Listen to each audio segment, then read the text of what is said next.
হরে কৃষ্ণা, রাধে রাধে। আগে তুমি স্বীকার করো নিজে যে তোমার সাথে ভগবানের যে সম্পর্ক সেটা পাক্কা তো।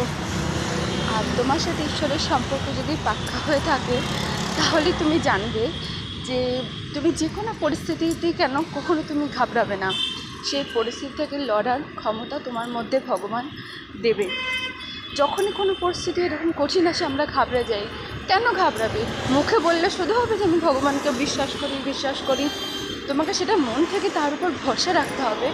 মন থেকে তুমি যদি তার উপর ভরসা রাখো তাহলে কোনো রকম সংকট পরিস্থিতিতেই কেন না কেন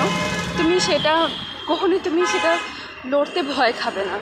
দেখবে মনের মধ্যে একটা অসীম সাহস পাবে তুমি। এই পৃথিবীতে না এমন কোনো জিনিস নেই যে তুমি যদি ঈশ্বরের কাছে নিজেকে সমর্পণ করো তাহলে তুমি সেই জিনিসটা থেকে লড়ার সাহস পাবে না। আমি এটা বলছি না যে সমস্ত সুখ সম্পত্তি তুমি পেয়ে যাবে, কিন্তু মনের ভেতর থেকে একটা যে সাহস থাকে না, একটা শক্তি থাকে, সেটা তুমি অবশ্যই পাবে। আসলে কি জানো তো, যখন আমাদের কাছে সেরকম সময় আসে না, যখন আমরা মনে করি যে না এরকম সমস্যার চারদিকে ঘিরে আছি, তখন আমরা ভয় খাই। তখন আমরা মনে সন্দেহ করি যে সত্যি ঈশ্বর আছেন তো, না ঈশ্বর নেই। আরে ঈশ্বর তো নিশ্চয়ই, তিনি সেই সমস্ত সৃষ্টিটাকে চালনা করছেন। তুমি তার কাছে সমস্যা বলো আর না বলো, তিনি তো দেখতেই পান সব কিছু। তিনি শুধু এটা অপেক্ষা করেন যে তার ওপর তোমার ভরসা কতটা, তুমি কতটা তাকে ঠিকভাবে বিশ্বাস করো।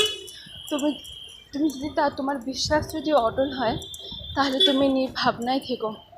হয়তো যেটা হবার সেটা ঘটবেই, কিন্তু সেই ঘটনা থেকে বেরিয়ে আসার মতো ক্ষমতা তোমার মধ্যে থাকবে।